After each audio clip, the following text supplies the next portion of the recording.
poll shows that most Americans, though, still trust Republicans over Democrats and handling some merry issues, some major issues, rather. CNN's Harry Enton. Married depends on your perspective, I guess. I am not married.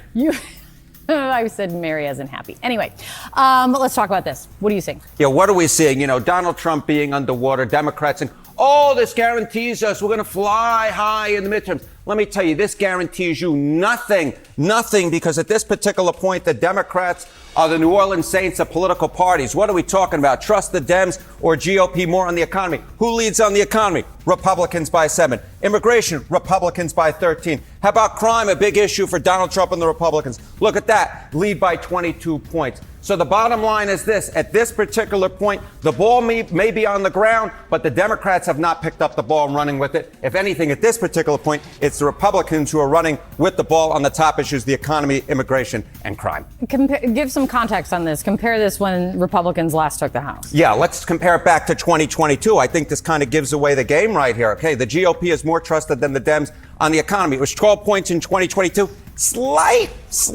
decline in that lead, but still 7 points. How about immigration? It was Republicans by 3 back in 2022. Look at this. The Republican lead's actually gone up by 10 points. What are you doing, Democrats? My goodness gracious. And on crime, the Republicans were up by 13, and now they're up by 22. The lead, again, expanding by nearly double digits. So whatever Democrats are doing, it ain't working, Kate. It ain't working. Republicans have the lead on all 3 issues. What's the reason that you are finding so far that's driving this? Yeah, I mean, look, it's all about the center of the electorate, right? You win with independents, you win overall. And what do we see right here among independents? Republicans still have a point lead on the economy. They got a 10-point lead on immigration. They got a 21-point lead on crime. The bottom line is when you look at these numbers, Democrats should call their offices because at this particular point, even if Republicans or even if the public doesn't like what Donald Trump is doing, they ain't necessarily liking what Democrats are doing. And it ain't just a referendum on one party. You actually have to go out and beat that party. At this particular point, Democrats are not able to beat Republicans. They still and again, this isn't as Donald Trump came into office. These are numbers from this month. These are numbers from September of 2025. We still find that the Republicans leading on all 3 of these issues. CNN is panicking as Charlie Kirk's funeral has erupted into something far greater than anyone expected. What began as a memorial transformed into a national show of strength, drawing crowds so large they sent shockwaves across the political establishment. The event was not just about mourning. It became a turning point that left Democrats scrambling and Republicans energized like never before. And while the spectacle shook the nation, the rising tensions in Minneapolis with Somali power grabs have raised even deeper questions about America's future. Make sure to hit subscribe right now because what you're about to hear changes everything. The funeral that became a movement. Charlie Kirk's funeral turned into a historic gathering of over 100,000 people, a number so massive it dwarfed expectations. For those who attended, it wasn't simply a memorial, it was a declaration that his vision and message would not die with him. Signs like faith, freedom, future filled the arena, while chants echoed long after the speeches ended. What many thought would be a quiet farewell became a full-scale movement, igniting a wave of passion across the country. Organizers reported record-breaking new memberships in grassroots organizations within days. Crowdfunding platforms showed donation surges that mirrored national election cycles. What shocked analysts most was that this momentum appeared spontaneous, fueled by emotion rather than party machinery. Democrats who believed the conservative base was fractured suddenly faced the reality of unprecedented unity. Social media metrics confirmed the shift, with hashtags linked to Kirk surging to millions of mentions within 48 hours. Commentators who had dismissed his influence were forced to admit that something historic had happened. It wasn't just nostalgia, it was the birth of a living movement. Attendees left not only inspired, but determined to act, treating the event as a launchpad rather than a farewell. The sheer scale forced even neutral observers to call it a phenomenon. Religious leaders compared it to revival meetings of past centuries. Political strategists called it the single most impactful conservative gathering in decades. Local businesses reported sales spikes simply from the influx of attendees, proving the event's reach extended even into the economy. And as the noise from the funeral echoed nationwide, the most devastating blow came from hard polling data. This wasn't just emotion, it was raw political energy. And energy always finds a way to reshape power. Poll numbers that shocked CNN. Fresh polling data released after the funeral revealed Republicans dominating in nearly every major issue. On crime, conservatives held a 22-point lead, a margin so wide that it shattered decades of political precedent. On immigration, independents leaned toward Republican solutions by 10 points, while the GOP held a 7-point lead on the economy. These are the three issues voters care most about, and all of them broke heavily against Democrats. The data sent CNN commentators into visible panic. Instead of finding hope in Donald Trump's unpopularity, they were forced to acknowledge a larger shift. Americans didn't trust Democrats on the basics of safety, stability, and security. Even independents, the swing vote every party depends on, were slipping further away. Additional surveys revealed another surprise. Younger voters, long considered a progressive stronghold, were beginning to show cracks in loyalty. Many said they admired Kirk's unapologetic faith and authenticity, contrasting it with the scripted tone of mainstream politicians. The shift wasn't overwhelming yet, but it was enough to raise alarm bells. And what the establishment underestimated was how far Kirk's message had spread across the globe. Regional breakdowns showed that Democrats were losing ground not only in swing states, but also in traditional blue strongholds. Inner-city polls showed concerns about crime eroding trust in progressive leadership. Suburban families cited affordability and safety as their primary reasons for shifting. And for the first time in years, Republicans were gaining measurable traction with Hispanic voters. These weren't just numbers. They were warning signals flashing bright red for the Democratic Party. And while polls measure sentiment, the real test came in the streets, where Kirk's impact reached far beyond America's borders. A global wave of support. Charlie Kirk's message resonated far beyond America's borders. In London, young conservatives gathered near Parliament, holding banners quoting his speeches. In South Korea, prayer services were organized in his honor. In Australia, youth leaders cited him as inspiration to resist progressive agendas. Within 72 hours of his funeral, his name trended globally with 10 million social media mentions across more than a dozen countries. What was unique was not just the scale, but the speed of the response. In an age where global attention spans are fleeting, Kirk's influence exploded overnight into an international wave. His speeches about faith, freedom, and national pride crossed cultural boundaries, resonating with youth worldwide who felt their own governments were failing them. Even European media outlets, often hostile to American conservatism, acknowledged that Kirk's message was reaching audiences they hadn't expected. His words were translated into multiple languages, spreading through online networks like wildfire. The ripple effect was clear. This was no longer just an American story. But back home, the political machinery was already shifting into overdrive. Leaders in Eastern Europe praised his courage in challenging cultural orthodoxy. Conservative youth groups in Canada announced record growth after his passing. Even in Latin America, Kirk's speeches about faith and family were shared among Catholic youth networks. Activists described his influence as a conservative bridge across continents. And all of this momentum only supercharged the electoral movement inside America. The movement was no longer local, no longer national, it was global. And global waves have a way of crashing back home. Of course, just a live picture one more time there in Glendale, Arizona, State Farm Stadium. Let's continue on and be joined right now inside of the venue by Live Now's own Austin Westfall. Austin, thank you so much for joining us here on Live Now from Fox. You were there, you were witness to this entire service. What were the big takeaways? What did you learn? What did you hear?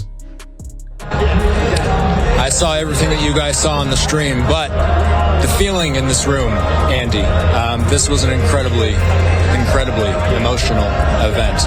I'll read something that J.D. Vance said that I think sums this up, because this was ultimately a memorial for Charlie Kirk, but ultimately what they were trying to do is they were trying to celebrate this life and to bring some positivity into this event. The Vice President saying, the evil murderer who took Charlie from us expected us to have a funeral today, and instead, my friends, we have had a revival and celebration of Charlie Kirk. The Vice President speaking ahead of Charlie Kirk's widow, Erica Kirk. One of the standouts of her speech, the fact that she says that she forgives her husband's murderer.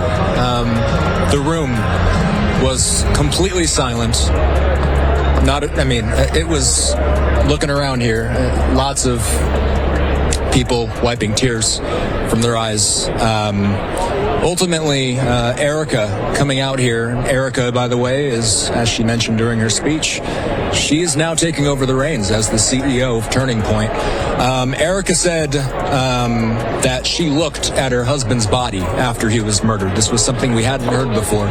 She explained the process of actually going, seeing her husband, seeing the wound in his neck that killed him, even making a light note out of it, a light gesture, saying that she noticed a single gray hair on his head that she never had the heart to tell him about when he was alive. And she said she also noticed a smile on his face while she was visiting him as well. The electoral domino effect. The momentum from Kirk's funeral translated almost immediately into political action. Volunteer numbers for Republican campaigns surged, with swing states like Wisconsin and Michigan reporting double their ground troops in just weeks. Fundraising platforms showed a 40% jump in small-dollar donations, levels usually reserved for heated presidential contests. Political analysts began to warn that Democrats could lose not just the usual midterm ground, but entire strongholds. Once safe districts looked vulnerable as grassroots networks multiplied. What made this so alarming for Democrats was the organic nature of it. These weren't carefully orchestrated campaigns, but citizens moved to act. By September, several GOP candidates publicly credited the Kirk effect for their renewed momentum. One strategist noted that enthusiasm among conservatives was higher than at any point since 2016. While Democrats scrambled to change messaging, the reality was clear. They were playing catch-up. The ripple of a funeral had turned into a tidal wave of political activism. Early special election results already reflected the shift, with Republican candidates outperforming polling by double digits. Community events tied to the movement began attracting thousands at a time. Young volunteers who had never participated in politics before were signing up in record numbers. Conservative PACs recorded unprecedented online engagement, with ad reach tripling compared to previous cycles. And with momentum building this fast, Democrats faced the possibility of a collapse far beyond normal political swings. But behind the politics was something deeper, a moral fire that gave the movement unshakable strength. Faith, forgiveness, and firepower. The most unforgettable moment of the funeral came when Kirk's widow stood before the nation and forgave her husband's killer.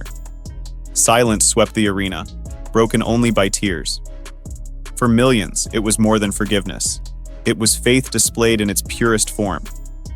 In that moment, politics and spirituality fused into a movement larger than either on its own. Church attendance spiked nationwide in the following weeks. Pastors reported packed services, many citing Kirk's story as the spark.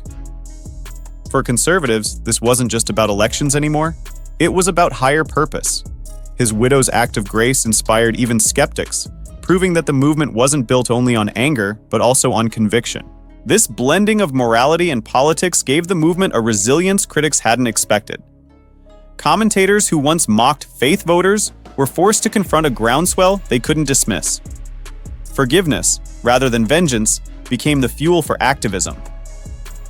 Young conservatives called it the turning point of turning points, a phrase that spread rapidly online. Families across America said the act of forgiveness gave them hope in a time of division. Religious leaders called it a modern miracle in public life. Younger voters said it proved moral courage still mattered in politics. And critics realized they couldn't simply dismiss a movement powered by grace. This new moral backbone would make the conservative resurgence far harder to defeat. Faith had turned tragedy into strength, and while the faithful rallied, Minneapolis was exploding into a political battlefield. Minneapolis at a crossroads.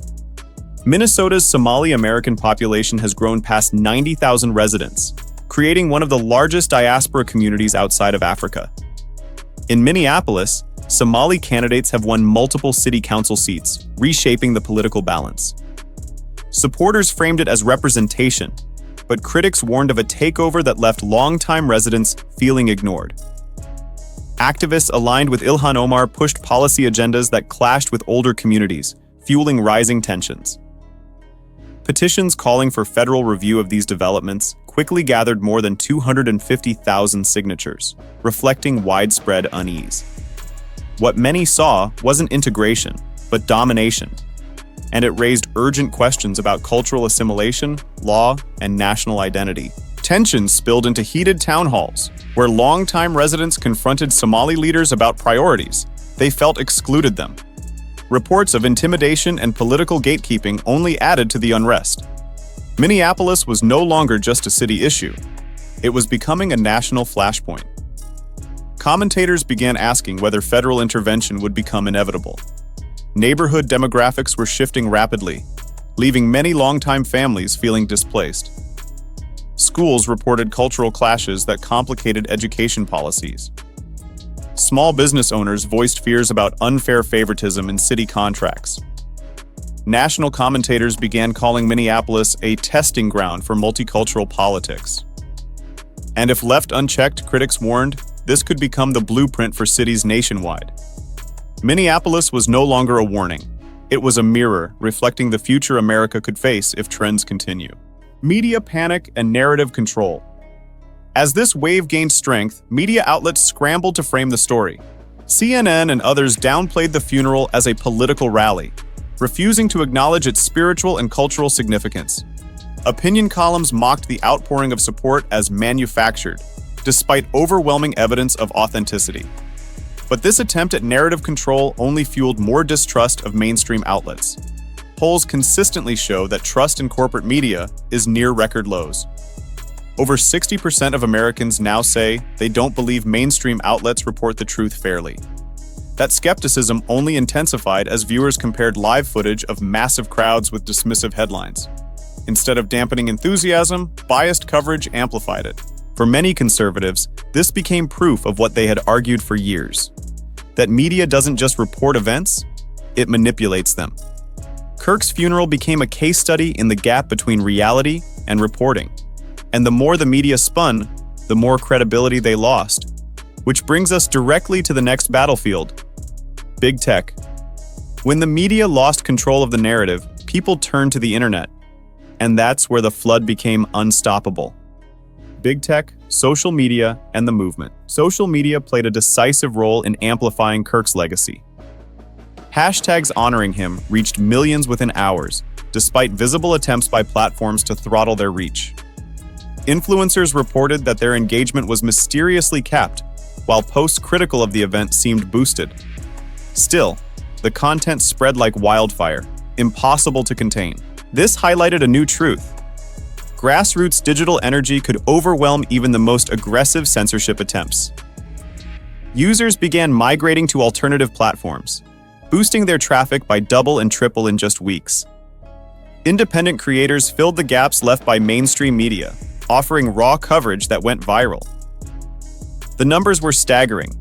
Video clips from the funeral amassed over 100 million combined views across platforms in less than a month. Meme pages, podcasts, and influencers all pushed the narrative further than any corporate outlet could. Big tech tried to control the flood, but it only proved that the grassroots had found ways to break through. And with momentum online and offline, the cultural battle for America's future was fully ignited. If the media couldn't stop it and big tech couldn't censor it, the question became clear: who, if anyone, could slow it down? The battle lines for America's future. The events tied to Kirk's funeral, the polls, the global movement, and the tensions in Minneapolis reveal a nation at a turning point. Conservatives see a resurgence rooted in faith, forgiveness, and unity.